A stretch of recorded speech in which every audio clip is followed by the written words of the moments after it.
many times have I heard from Shaykh Zulfikar? He used to say to us that the mind will always generate bad thoughts.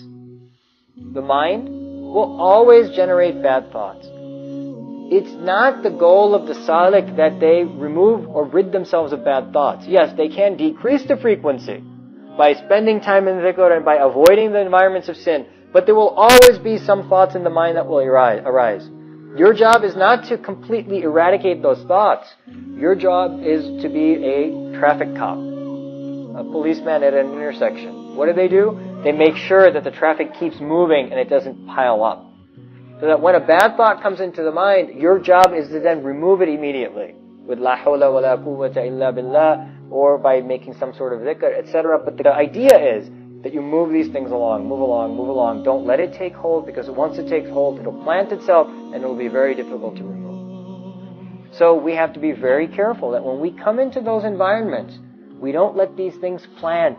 We get them out of our mind. We don't ruminate on them. We don't sit and reflect on them and plan and plot that, oh, if I was this and if I was that and I was with this person and I was with that, then I'd be like that. Once these thoughts start spinning in the mind, then the mind takes it to a level far beyond where it probably will ever be. And then the imagination begins to fertilize it and begins to water it and begins to provide it with sunlight. It's very difficult to then remove that notion. Then that little notion becomes eventually a plan and a plot, and eventually becomes a sin. And then slowly, shaitan drags the person down the road that they never thought they would be.